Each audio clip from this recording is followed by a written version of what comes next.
RP Jain, Shrimati ममता जैन, श्री प्रशांत जैन, श्रीमती दिव्या जैन, पुत्र भरत जैन, श्रीमती सौम्या एवं पारस जैन।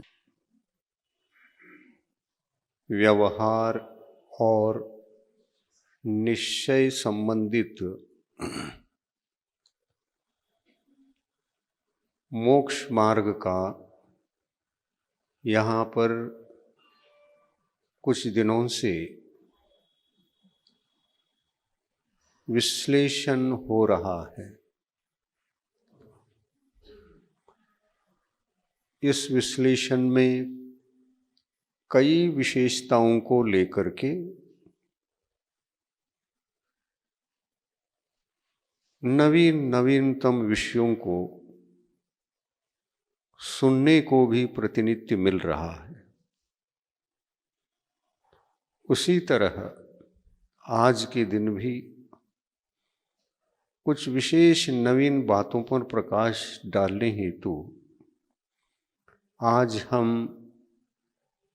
मार्ग की चर्चा करेंगे।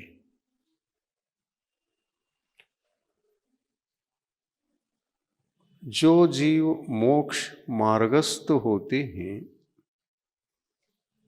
उमा स्वामी आचार्य देव ने उस मार्गस्थ के पास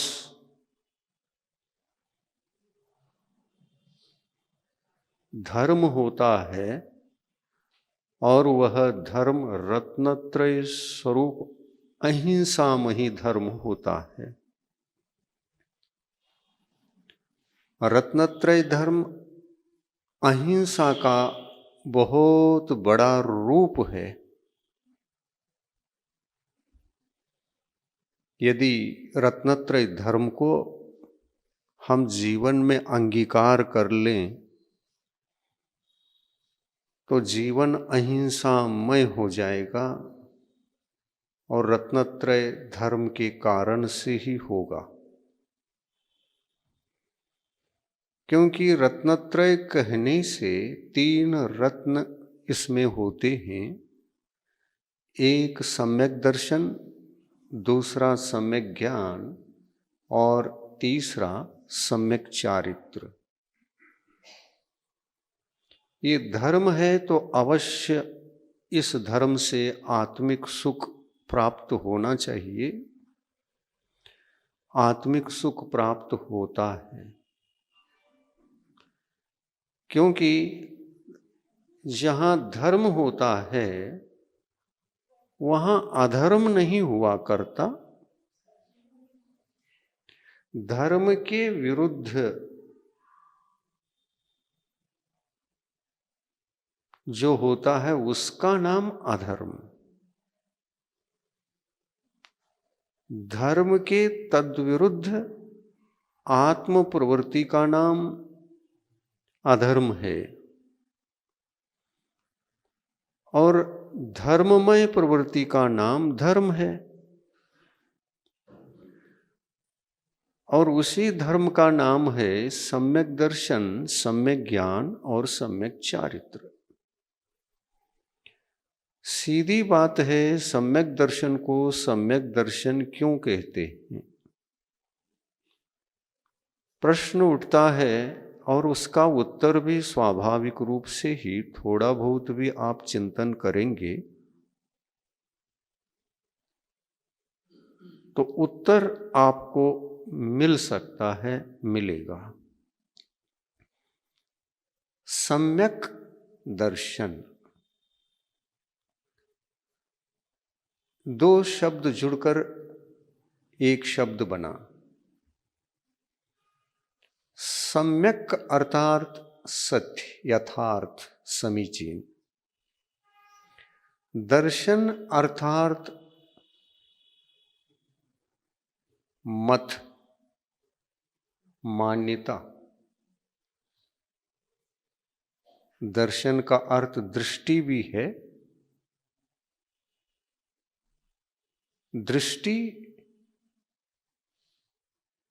दृष्टि ही मान्यता को निर्माण करती है। हमारी दृष्टि यदि हमारे ही भीतर रहने वाले दुख के कारणों को हटाने की ओर लग जाती है, तो वह धर्म को पैदा करती है।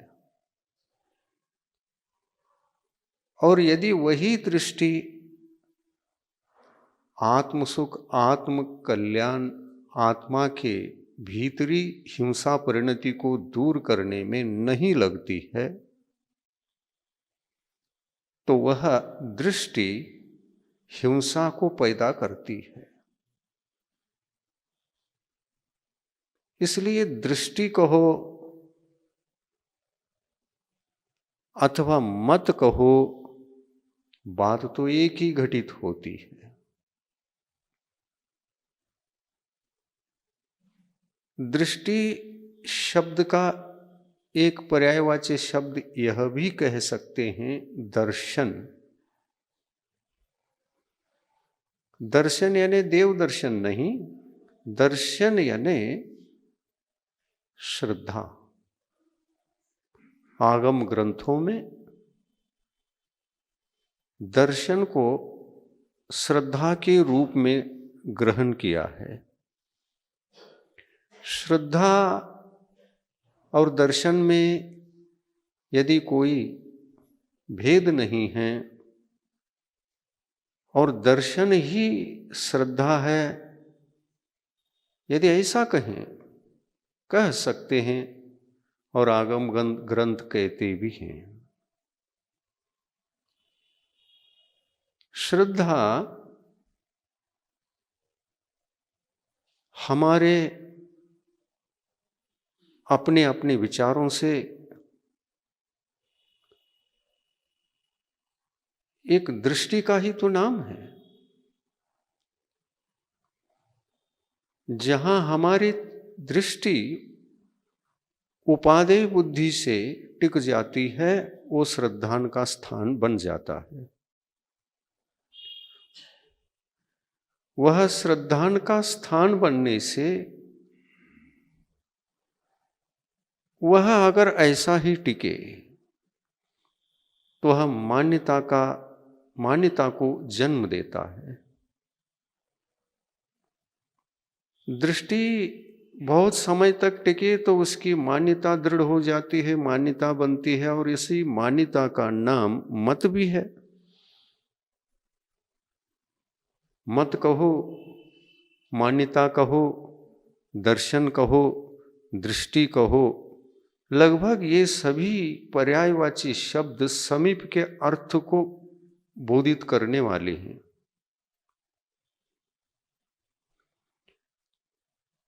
ये विषय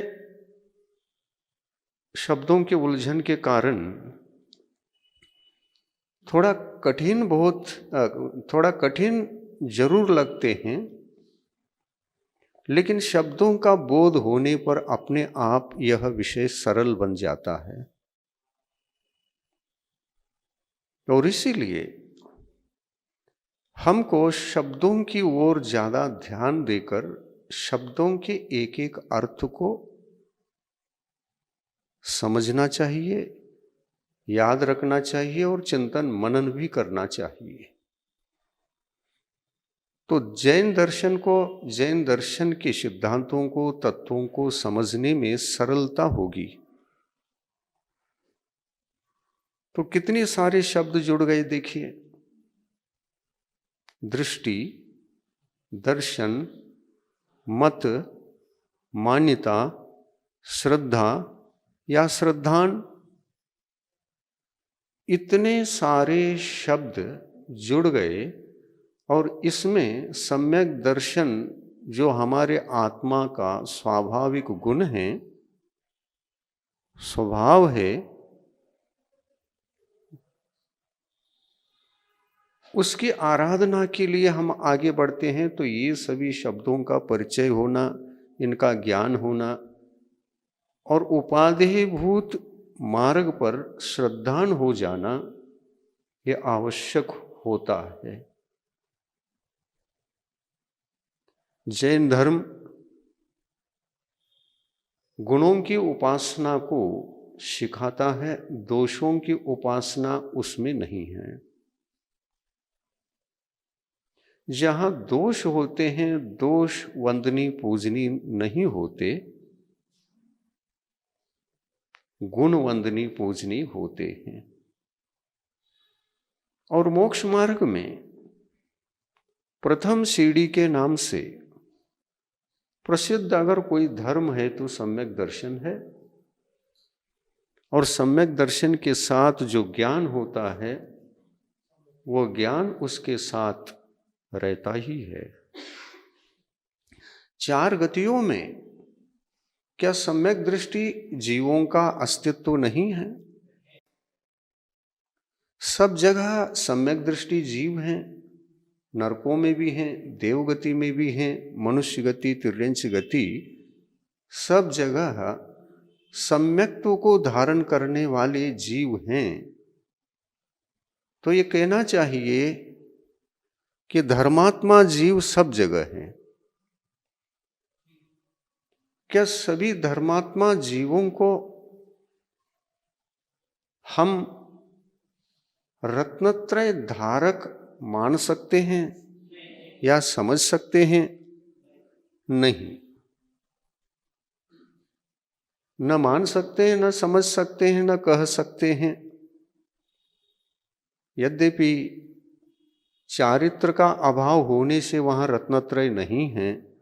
देवगति में चारित्र धर्म नहीं, नरक गति में चारित्र धर्म नहीं, तिर्यंच गति में चारित्र धर्म है तो एक देश है, पूर्ण रूप से चारित्र धर्म नहीं है। बची मनुष्य गति। मनुष्य गति में चारित्र धर्म की प्राप्ति भी संभव है, लेकिन मनुष्यों का अस्तित्व भी चार जगह हुआ करता है: भोग भूमि, कुभोग भूमि, म्लेच्छ खंड और आर्य खंड। यहां पर मुख्य रूप से समझने की बात है, सम्यक दर्शन की उत्पत्ति यद्यपि केवल संगी पंचेंद्रिय जीव और उसमें भी जो भव्य होता है उसको, और जागृत जीवन जी रहा हो, धर्म के प्रति आकृष्ट हो,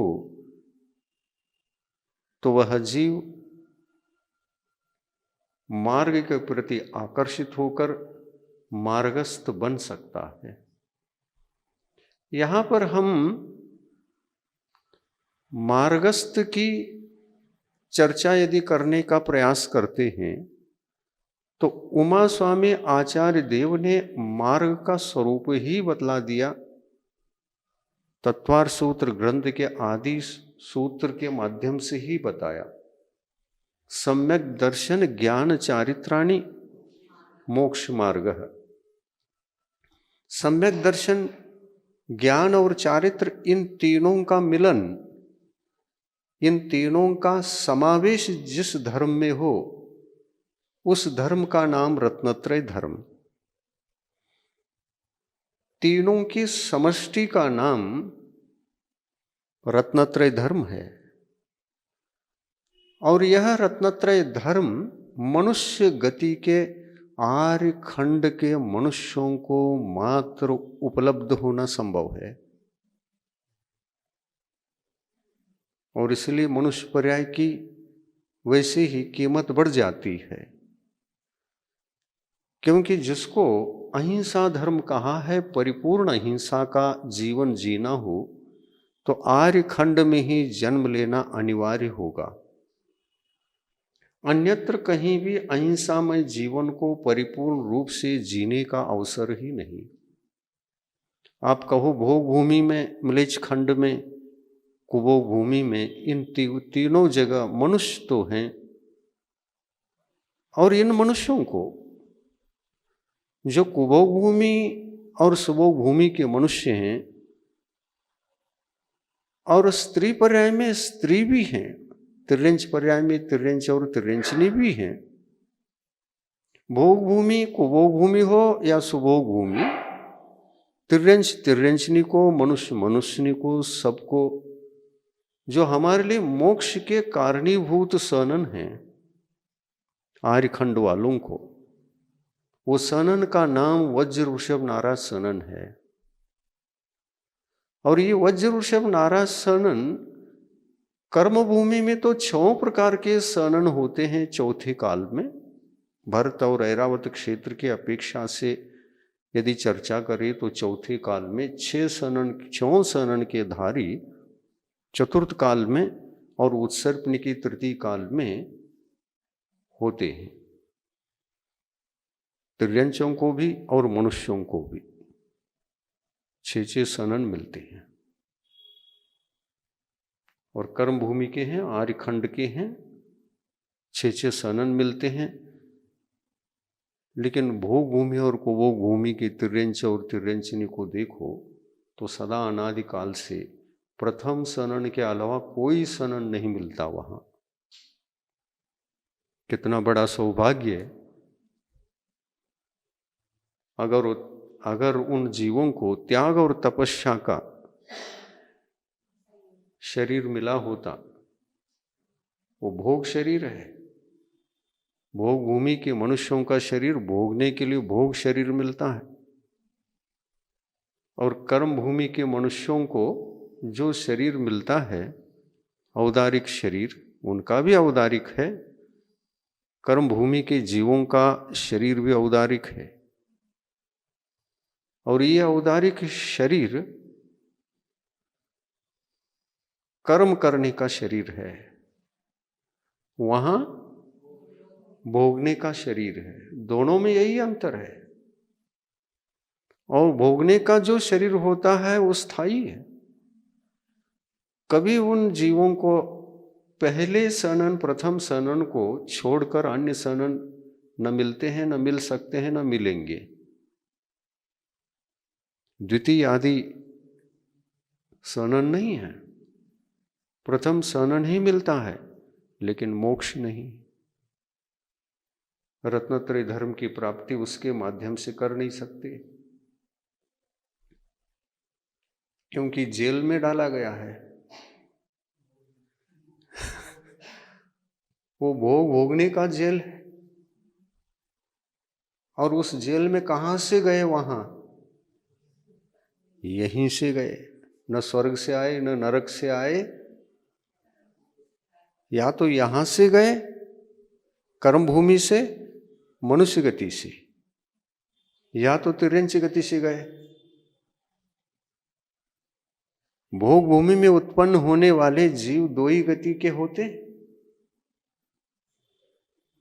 तिर्यंच गति और मनुष्य गति। और किस कारण से जीव भोग भूमि में जन्म लेता है ये पूछो तो वह कुपात्र या अपात्र दान के प्रभाव से या सम्यक दर्शन के प्रभाव से भोग भूमि में जाता है। हाँ?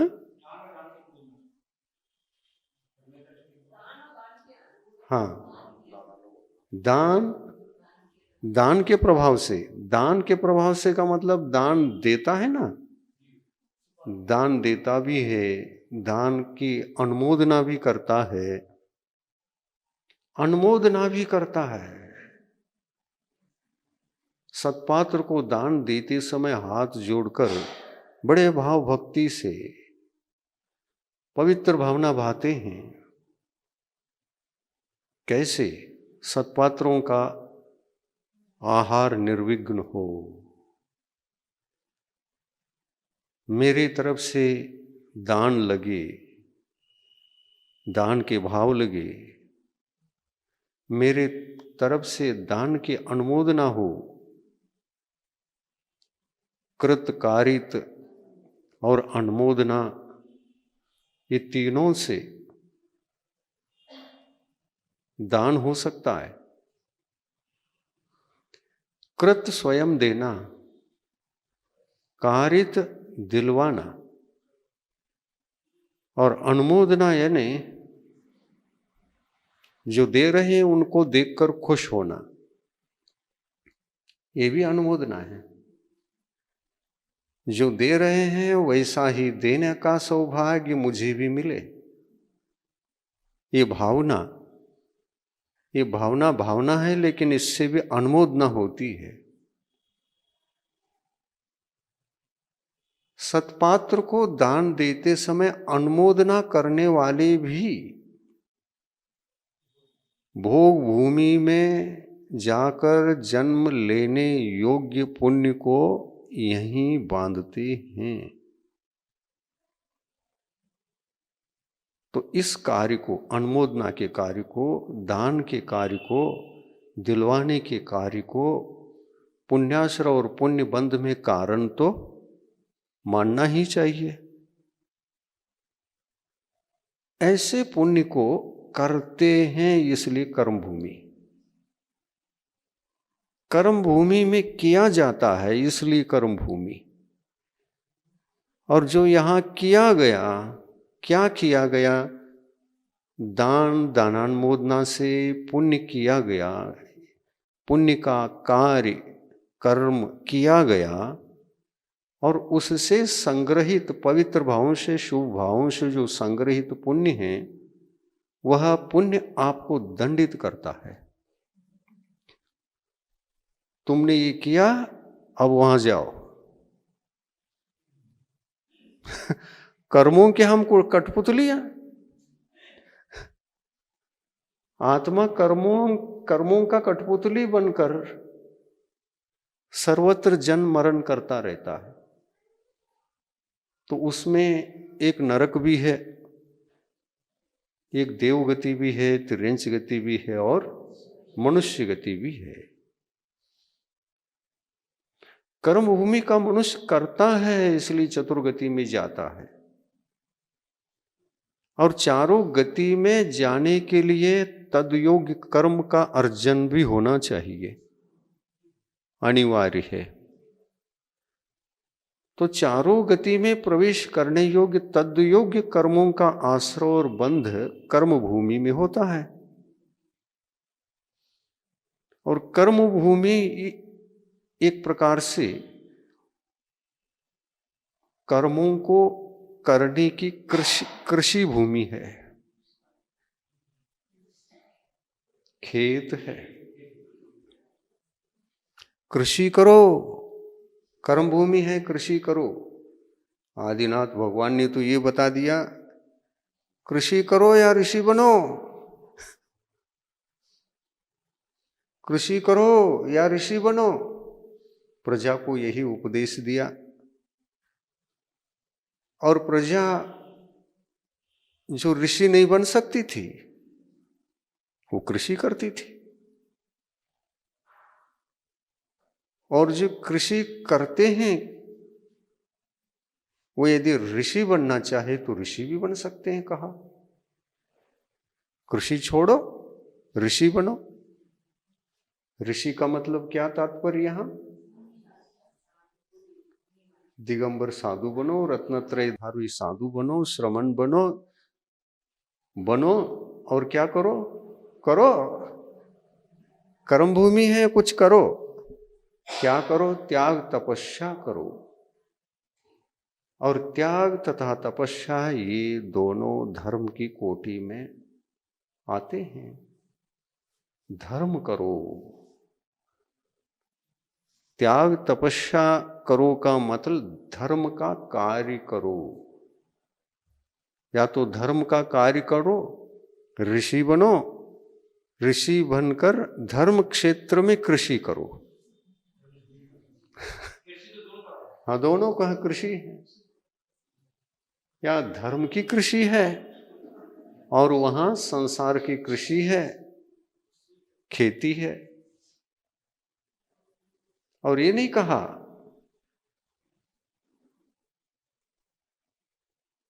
कहा, हाइब्रिड उगाओ,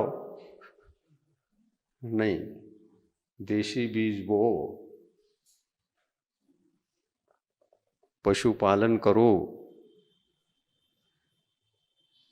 उसके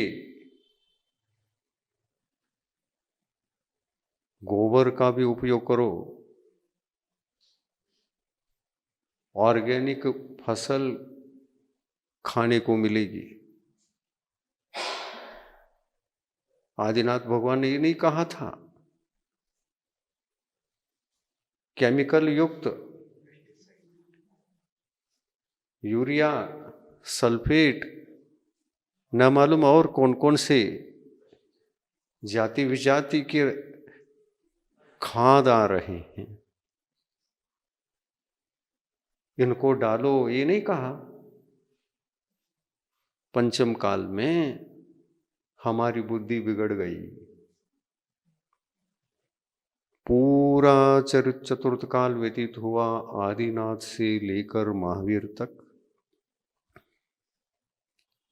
ये केमिकल खाद जमीन को कभी नहीं दिया गया। केमिकल खाद का आविष्कार पंचम काल में ही हुआ है। और इस पंचम काल में चतुर्थ काल जैसे ऊर्जावान जमीन को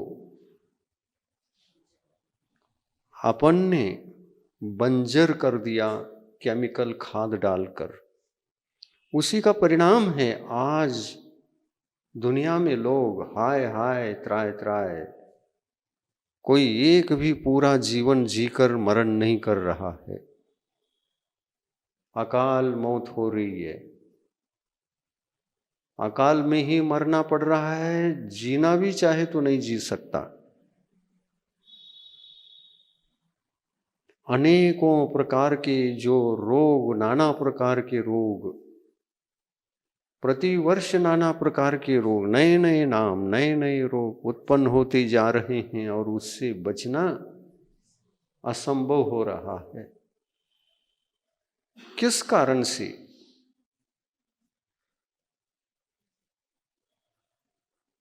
केवल एक भूमि जहरीली होने से। भूमि जहरीली हो गई केमिकल खाद से, और वह खाद अनाप शनाप जब डाला गया, जमीन में जो शक्ति होती थी वो शक्ति जल गई, क्षीण हो गई शक्ति। जमीन को भी बीमारी पैदा हो गई, भूमि भी रोगी हो गई। भूमि अस्वस्थ होने से आज धरती पर जीने वाला मानव भी अस्वस्थ है। और अस्वस्थ जीवन जीना एक प्रकार से यह हमारे लिए अभिशाप बन चुका है। थोड़ा सा सुधार इसमें होना तो चाहिए, थोड़ा क्या परिपूर्ण। और उस परिपूर्ण सुधार के लिए इस धरती पर पशुपालन अत्यंत आवश्यक है।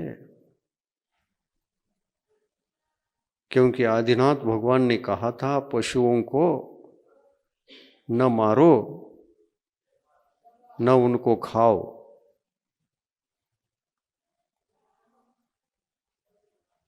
पशु क्या हमारे मूली गाजर की वस्तु हैं जो उन्हें खाते हैं? वो क्या साग सब्जी हैं?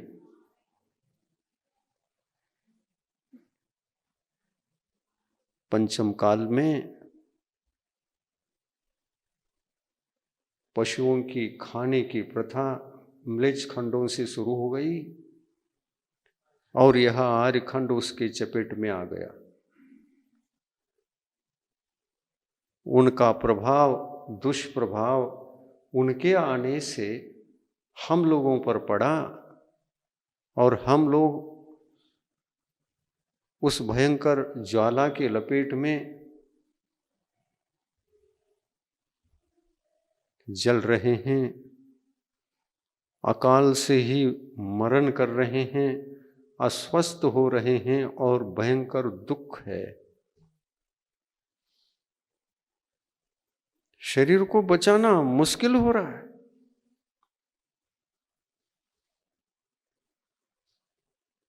और ऐसी परिस्थिति न आए इसलिए जो आदि तीर्थंकर आदिनाथ भगवान ने समझाया था, उसी युग की ओर उनके उपदेश के उपदेश का अनुसरण करके वैसी ही चर्या हमको बनानी पड़ेगी। ऋषि बनो या कृषि करो। कृषि किससे करो?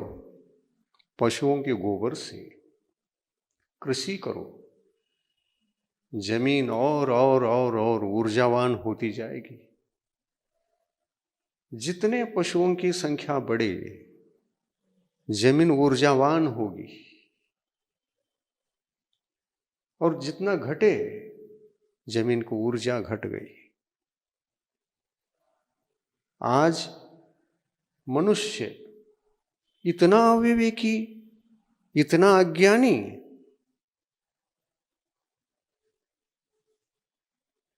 जो हमारे जीवन को स्वस्थ और सुरक्षित होने का माध्यम था पशु वर्ग,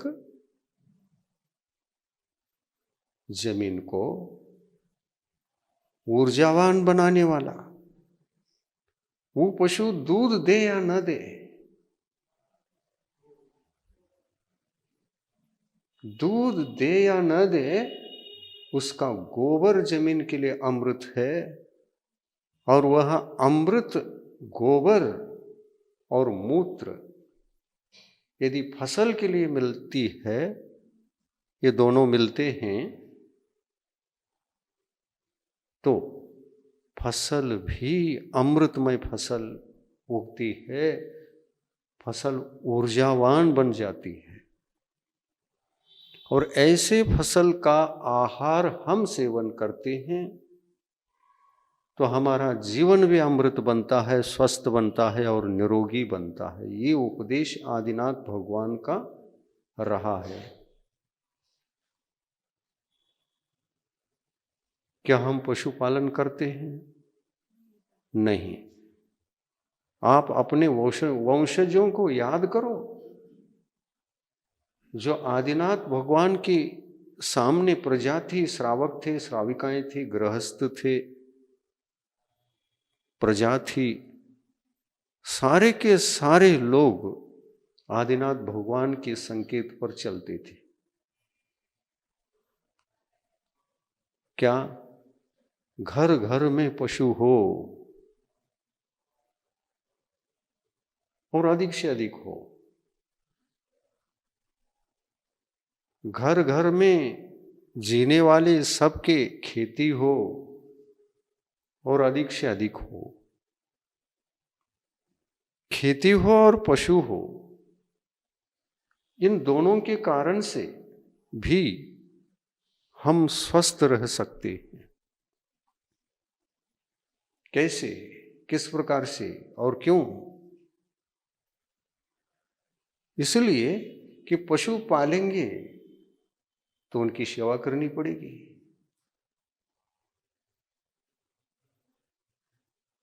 है?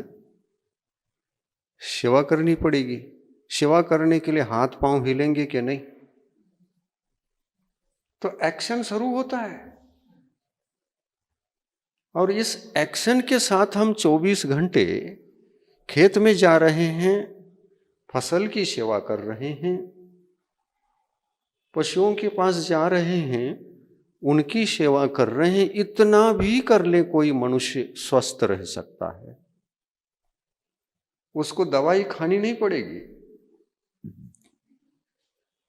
स्वस्थ रह सकता है, क्योंकि उनके हाथ पांव चलायमान रहेंगे। आज चलायमान नहीं, बैठे बैठे जीवन जा रहा है कुर्सी पर, घर में बैठे बैठे ही समय जा रहा है, जीवन जा रहा है, और बैठा बैठा शरीर कभी स्वस्थ रह नहीं सकता। पहले के लोग शरीर से कितने दृढ़ होते थे। आज भी लोगों को देखो जो वृद्धावस्था में हैं, उनके दादा बाप पहले के मतलब समीप के वंशज सभी खेती करते थे, कुछ खेती किया है, कुछ मेहनत किया है, इसलिए उनका शरीर दृढ़ है। शुद्ध दूध, शुद्ध घी, शुद्ध मक्खन, शुद्ध दही, शुद्ध मही, मट्ठा खाते थे, और इसीलिए उनका शरीर अत्यंत सुदृढ़ था। और बचपन से ही आहार में, आहार की पद्धति में जो इस प्रकार के खान पान की वस्तु हो तो वो पूरा जीवन जी सकता है। उनको बीमारियां मालूम ही नहीं थी। ये कैंसर क्या है उनको पता ही नहीं था, क्योंकि लाखों में एक आध व्यक्ति को कहीं हो जाए बात अलग है, परंतु ये कैंसर इतना फेमस हो गया, आज घर घर में कैंसर की बीमारी, शुगर की बीमारी आज हम आंखों से देख रहे हैं। किस कारण से? हम आदिनाथ भगवान के सब उपदेश भूल गए, बहुत दूर चले गए। बैठे बैठे हमारा जीवन गुजर रहा है। अब तो बैठने के लिए छोटा सा टेबल चाहिए पड़ता, घुटने नहीं है, घुटने ठीक नहीं है, हड्डियां खिसक गई हैं, गैप हो गया है।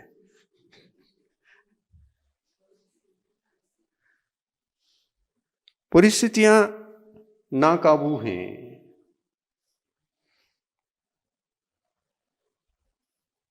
क्या करना पड़ेगा? पुनः आदिनाथ भगवान के युग को हमें जीना पड़ेगा क्या नहीं? जीना पड़ेगा। इस दिशा में हमको प्रयास करना होगा।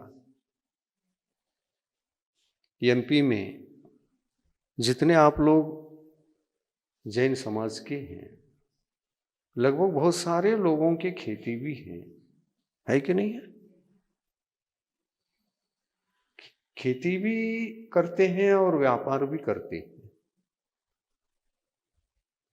इसलिए आप वैश्य हैं।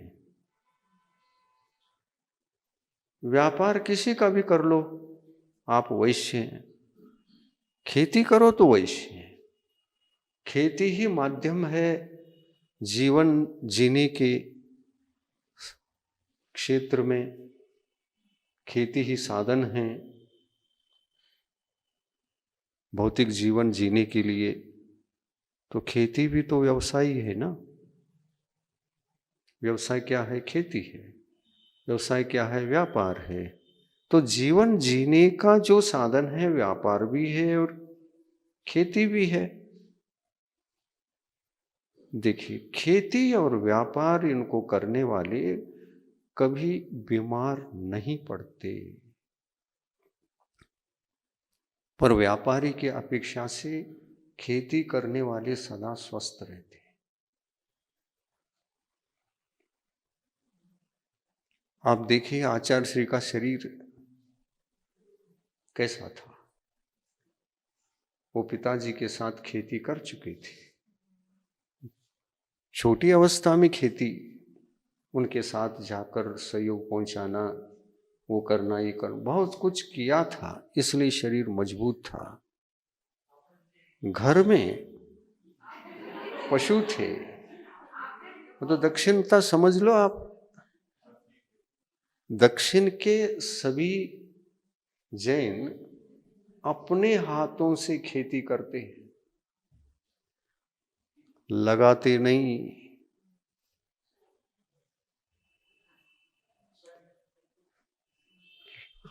हाथ से क्यों करते हैं समझ लो। पैसा है, सब है, हाँ बहुत कुछ बड़ा काम हो, अकेले को नहीं हो सकता हो, तो वो मजदूरों को रख करके करवाते भी हैं और स्वयं भी करते हैं। लेकिन स्वयं करते हैं, क्यों करते हैं उनसे पूछो। हम इसलिए करते हैं अगर इसको करना छोड़ करके घर में बैठ जाएंगे तो एक तो आदिनाथ भगवान के उपदेश का उल्लंघन होगा। आदिनाथ भगवान ने जो उपदेश दिया था, कृषि करो या ऋषि बनो, हम तो ऋषि नहीं बन सकते, कृषि करेंगे तो स्वयं अपने हाथों से करेंगे, हमको ही उपदेश दिया था। है, हमको ही तो उपदेश दिया था। नहीं नहीं, हम तो जैन हैं, हम व्यापारी हैं, कृषि नहीं करेंगे। अरे वाह, कृषि नहीं करोगे तो न इधर ऋषि बन पाओगे और और न कृषि करोगे, व्यापार में अटक जाओगे। तो व्यापारी भी इतना मेहनत नहीं करता, वो भी बीमार पड़ जाता है। व्यापार करने के लिए भी दुकान में किसी को लगाकर खुद घर में बैठता है, घुटनों को खराब कर देता है। बैठे बैठे प्रमाद का जीवन जीने वाले कभी स्वस्थ नहीं रह सकते। और घर में रहते हुए ही शरीर यदि अस्वस्थ रहा तो अस्वस्थ शरीर से ऋषि क्या बनोगे, कैसे बनोगे?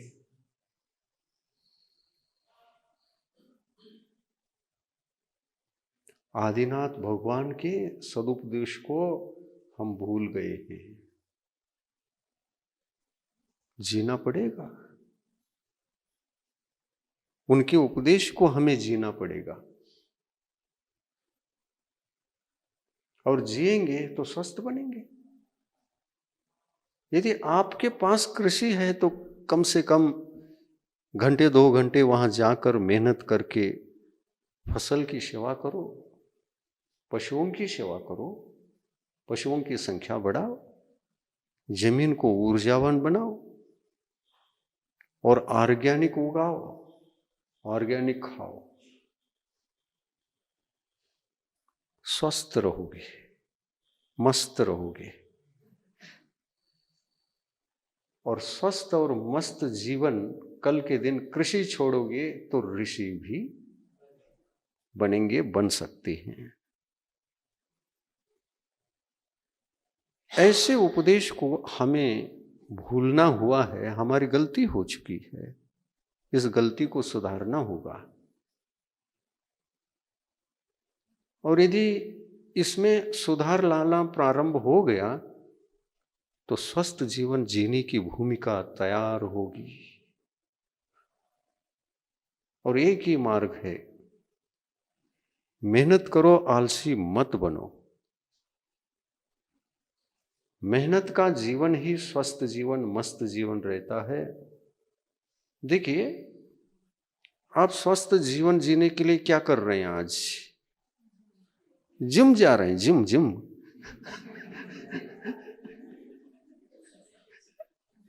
जिम जाने वालों को भी अटैक आ रहे हैं।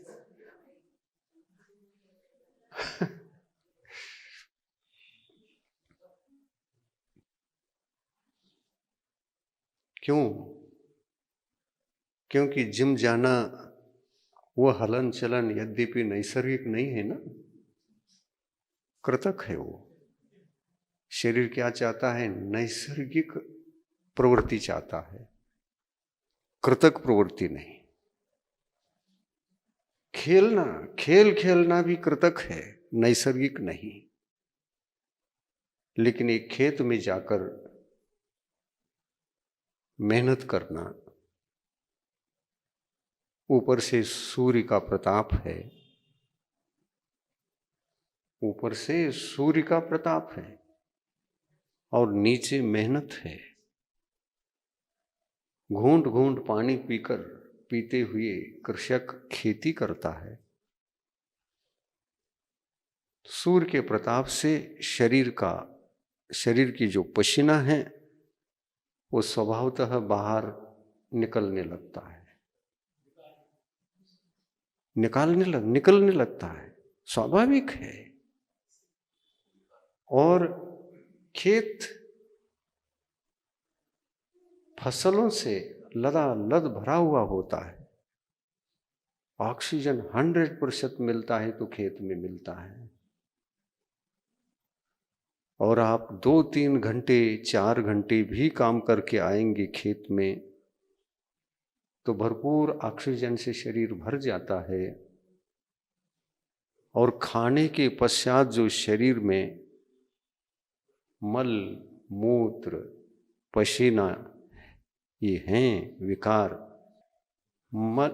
अच्छी तरह से अन्न पच जाता है, मल मूत्र एकदम उस शरीर में मेहनत होने के कारण से अच्छी तरह से पचकर हमारे आंतें, हमारे लीवर सभी सक्रिय रहने से और शुद्ध हवा, शुद्ध ऑक्सीजन, शुद्ध आहार मिलने से शरीर अत्यंत दृढ़ होता है। कृषि करने वालों का शरीर ही अत्यंत दृढ़ होना संभव है, अन्यथा संसार में कोई ऐसा उपाय नहीं कृषि को छोड़कर अत्यंत स्वस्थ रह सके, ऐसा कोई उद्योग है? यदि हो कपड़े का दुकान है, बोलो ऑक्सीजन कहाँ से मिलेगा उसमें? कपड़े की गंध आती है वो भी केमिकल है। हाँ, भांडियों का दुकान है, बर्तनों का दुकान, उसमें भी कहाँ से ऑक्सीजन मिलेगा? किराना दुकान है, दुकानों में कहाँ, बंदित एक रूम में बैठे रहते हैं, ग्राहक की प्रतीक्षा में रहते हैं, कहाँ ऑक्सीजन मिलेगा? महाराज ग्राहक ही तो ऑक्सीजन हमारे लिए ग्राहकों की लाइन बढ़ जाए तो 100% ऑक्सीजन उस दिन मिलता है तो यह जीवन श्रेष्ठ नहीं है। इसलिए आदिनाथ भगवान ने कहा उत्तम कृषि, मध्यम व्यापार और जघन्य नौकरी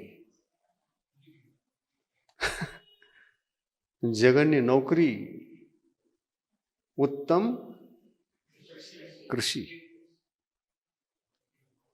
कृषि का जीवन जीना, कृषक बनकर जीवन जीना, ये उत्तमता की कोटि में क्यों है?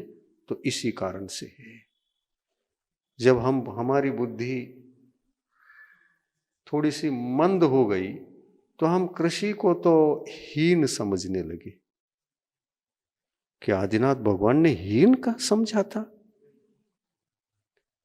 उन्होंने स्वयं ने भी किया। गृहस्थ अवस्था में स्वयं कृषि की, प्रजा को सिखाया, स्वयं उसका जीवन जिया, प्रजा को सिखाया और कृषि करके ही वो ऋषि बने। देखो अपने आदि प्रभु, आदि ब्रह्मा, युग के आदि में प्रथम नंबर के, सभी तीर्थंकरों में सीनियर, पहले नंबर के उन्होंने ही कृषि बनो या ऋषि बनो ये जो संदेश दिया था, उस संदेश को स्वयं जी चुके थे। इसलिए कहा उन्होंने,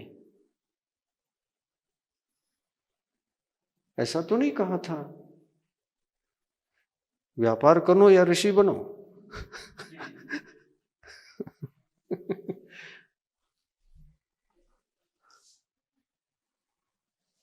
व्यापारी का शरीर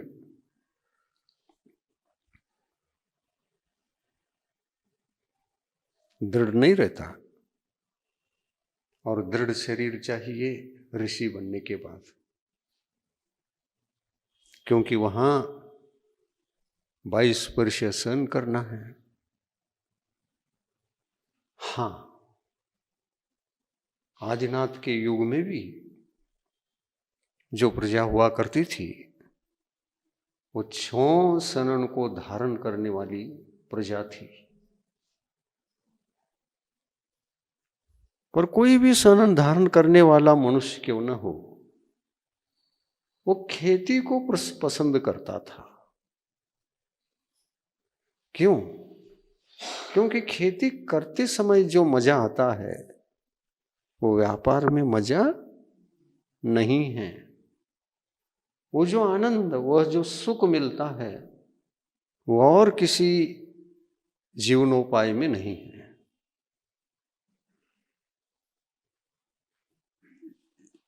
इसका अनुभव आदिनाथ भगवान ने स्वयं ने भी लिया था और प्रजा को भी सुनाया था। असी मसी कृषि वाणिज्य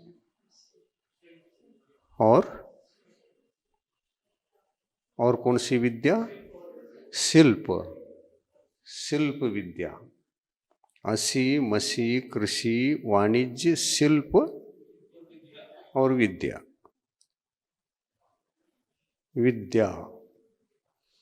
ये षटकर्म को सिखाया था। षटकर्म करो।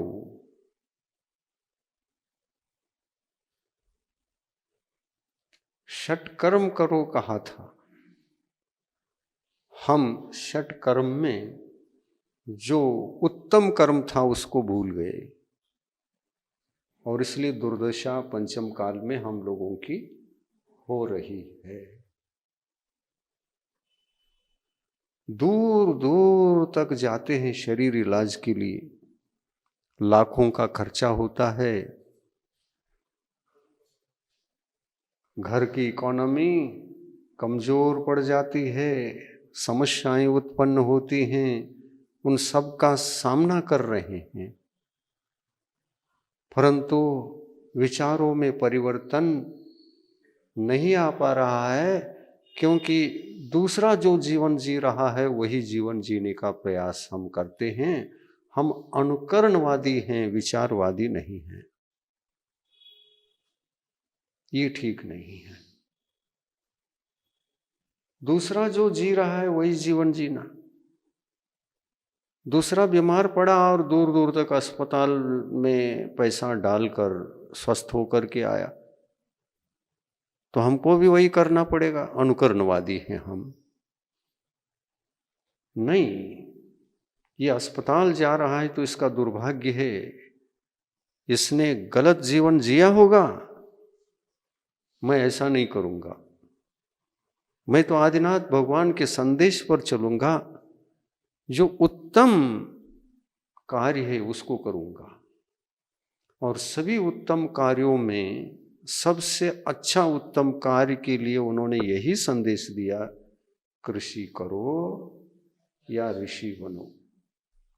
ऋषि बनने के लिए कृषि करके हम ऋषि बनते हैं तो शरीर कमजोर रहेगा क्या दृढ़ रहेगा? 6 सनन में से कोई भी सनन हो, अंतिम सनन भी क्यों ना हो, वो मजबूत बनता ही है, क्योंकि वो नैसर्गिक जीवन है। ये जिम जाना, हाँ, ये जिम जाना इतना नैसर्गिक जीवन नहीं है। खेती में काम करना नैसर्गिक जीवन है।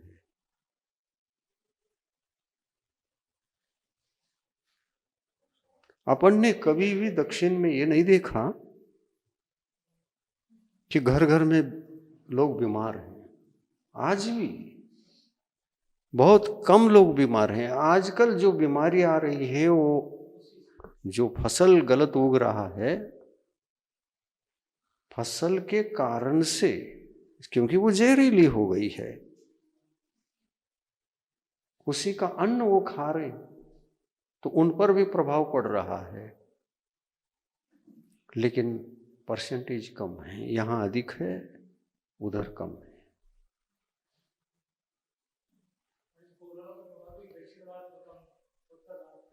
हाँ, कोरोना का प्रभाव, कोरोना में भी बहुत सारे लोग नहीं गए। वो जो जिनका शरीर रोग होने से कमजोर वगैरह पड़ा था और प्रतिकारक शक्ति उन रोगों के कारण से जिनको कम थी, ऐसे लोग बहुत कम संख्यक चले गए। लेकिन उत्तर भारत में जो आप लोगों का वर्ग है व्यापारी वर्ग, बहुत सारे गए, हाँ बहुत सारे चले गए, परिवार के परिवार खाली हो गए। देखो व्यापार तो करो ही, लेकिन खेती भी रखो, पशुपालन भी करो, और संतान को एक नहीं दो नहीं, जरा आचार्य श्री के परिवार को तो देखो, कितने लोग थे। मल्लप्पा जी को और श्रीमती को कितनी संतान थी, जरा उनका गुणगान गाते हो, लेकिन उनका भी जीवन नहीं जी पा रहे हैं। कितने? 6?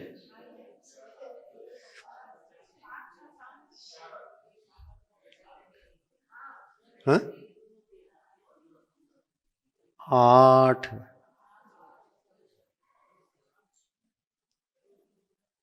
आठ संतान का परिवार था।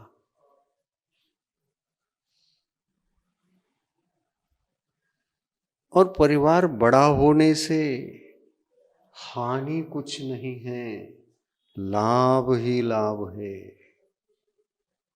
कौन पालन पोषण करेगा, ये टेंशन बिल्कुल व्यर्थ है।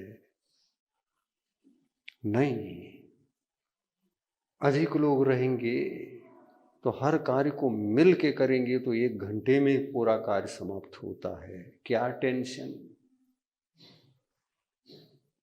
नहीं, उसको नौकरी नहीं मिलेगी। नौकर बनाना चाहते अपने संतान को। आदिनाथ भगवान कहते हैं कनिष्ठ नौकरी।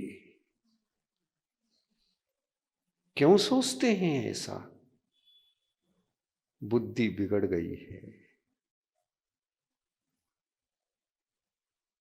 अपनी संतान का विवाह भी करना हो तो व्यापारियों के यहां नहीं,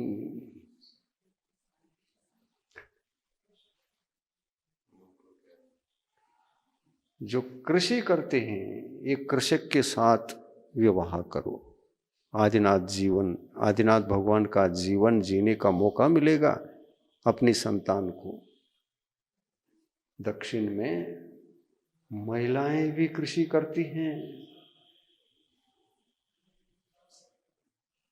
मल्लप्पा जी के साथ श्रीमती भी जाती थी कृषि करने के लिए। संस्मरण किसी ने सुनाया, लेकिन हम लोगों ने आंखों से देखा है। पशुओं का पालन घर में होता था। गाय भैंसे बंधी हुई होती थी दूध के लिए। खाने को अच्छा ताजा घी, दूध, मक्खन ताजा ताजा, उसी को श्रीमती ने अपने बालकों को खिलाया था। और इसलिए सबके सब बालक दृढ़ शरीर वाले कृषि करके ऋषि बने। और कृषि करने की प्रेरणा माँ बाप से मिली। छोटी अवस्था से खेत ले जाते थे साथ में। आज संडे है, सैटरडे है, चलो खेत में भी काम करना बहुत आवश्यक है शरीर के लिए। छुट्टियों में खेत में मेहनत करते थे, विद्यार्थी अवस्था में भी। और स्कूल पढ़ाई पूर्ण हो गई तो उसके पश्चात तो लगातार खेती करने के लिए ही गए। और इसीलिए आचार्य श्री का शरीर इतना दृढ़ था। आप शांति सागर महाराज जी का देखिए, वो कुएं में से पानी खींचने वाला दो बैल खींचते थे और उसको क्या बोलते आप लोग? हाँ, रहट। रहट एक झोली बांध दिया जाता था रस्सी से, वो वाला रहट का मतलब ये डिब्बे नहीं। हाँ, उस मस्क मस्क बोलते हैं। हाँ, बैल खींचते थे। तो दो बैल खींचने लायक मस्क को कभी गाय बैल बैल थक गए तो शांति सागर महाराज का शरीर गृहस्थ अवस्था में इतना बलवान था कि अब तो बैल थक गए, अब मैं ही खींच लेता हूं। स्वयं ही उस मशक को पानी भरा हुआ जो दो बैल खींचते थे वो स्वयं खींचते थे। हाँ, शरीर दृढ़ बनता है क्योंकि उनके घर में जो पशु हैं, पशुओं का घी, दूध, उससे बने वैरायटी, वो सब खाने को मिलती थी ताजा ताजा। और मेहनत से वो सब खा करके पचाने की शक्ति होती ही है, स्वाभाविक रूप से शरीर में होती है। और ऐसे अन्न खाकर दक्षिण के जो बड़े बड़े आचार्य हैं, कुंद कुंद आचार्य, समंतभद्र आचार्य, उमा स्वामी आचार्य, यतिवृषभाचार्य, धर्षेन आचार्य, पुष्पदंत भूतबली आचार्य, जिनसेन आचार्य, गुणभद्र आचार्य, जो पंचम काल में जैन धर्म के शासन को, शासन के सिद्धांत को, शास्त्र को संभाला है, लिख करके रखा है, शास्त्र निर्माण किया है, तो ये दक्षिण के आचार्यों ने किया है। भद्रभाव श्रुत केवली के पश्चात जो आचार्य परंपरा, क्योंकि भद्रभाव स्वामी उधर गए दक्षिण में, और दक्षिण में जाने के पश्चात वो 12,000 मुनियों के साथ गए थे उत्तर भारत से, और 12,000 मुनियों को, आदि संघ को यहाँ छोड़ के गए थे। टोटल वह संघ 24,000 मुनियों का था, और एक से बढ़कर के एक तपस्वी, ज्ञानी, श्रुत शास्त्र के ज्ञाता, किसी को 7 अंग, 8 अंग, 10 अंग, अलग अलग रूप से जिन मुनियों को जितना क्षोभशम होता था उतने अंगों के ज्ञान के धारी भी मुनि महाराज कई थे उसमें। उस समय एक ही आचार्य परमेष्टि थे, दीक्षित करने वाले आचार्य परमेष्टि एक ही थे,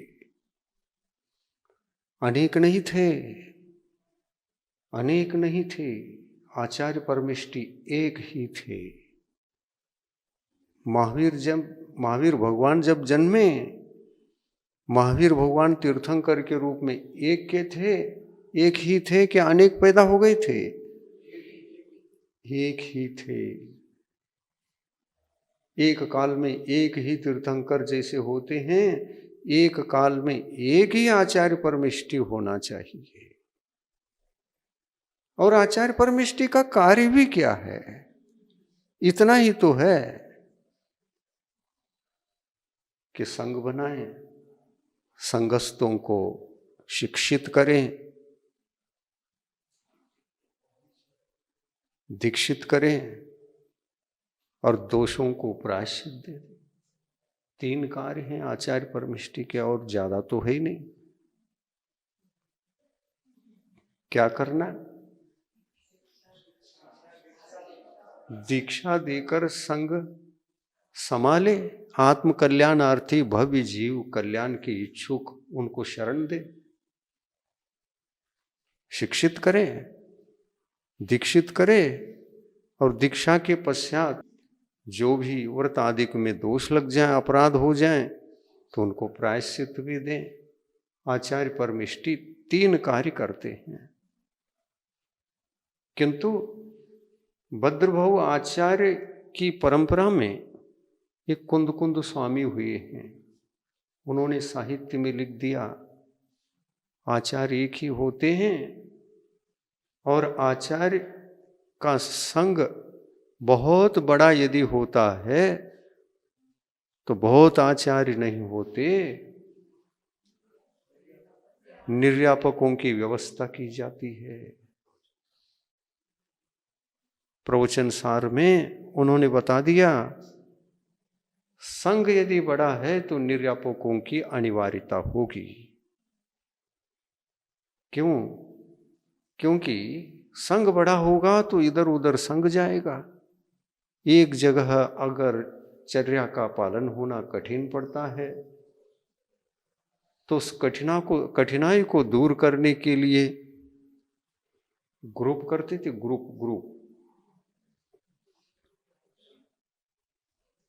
ग्रुप वाइज ग्रुप बनाकर छोड़ देते थे। उनके साथ में एक निर्यापक होते थे। आचार्य परमेष्ठी दीक्षा देकर साधुओं को निर्यापक, एक किसी को निर्यापक बनाकर उनको आगे करते थे।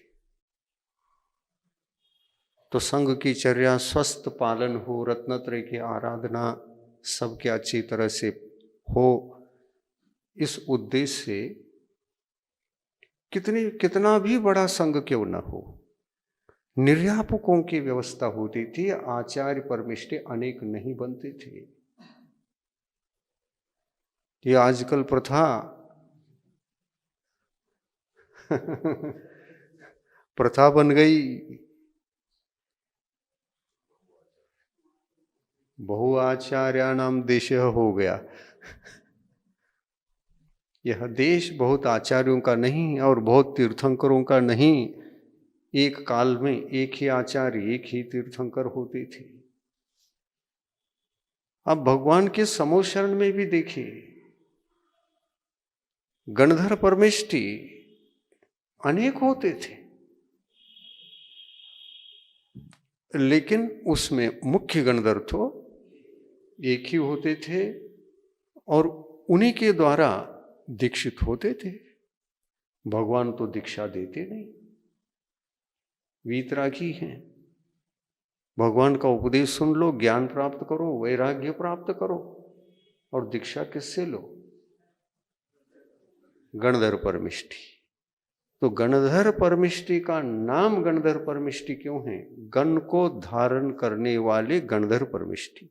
पूज्य गुरुवर के श्रीमुख से कल के भाग में जाने गहरा विषय सम्यक्तव्य गुण है, न कि पर्याय।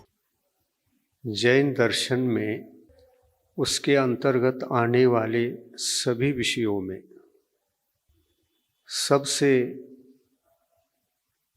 गहरा और गूढ़तम विषयों को स्पष्टीकरण करने वाला यदि कोई विषय है तो वह नयों का विषय है। इस कार्यक्रम के पुण्यार्जक हैं श्री आर.पी. जैन, श्रीमती ममता जैन, श्री प्रशांत जैन, श्रीमती दिव्या जैन, पुत्र भरत जैन, श्रीमती सौम्या एवं पारस जैन।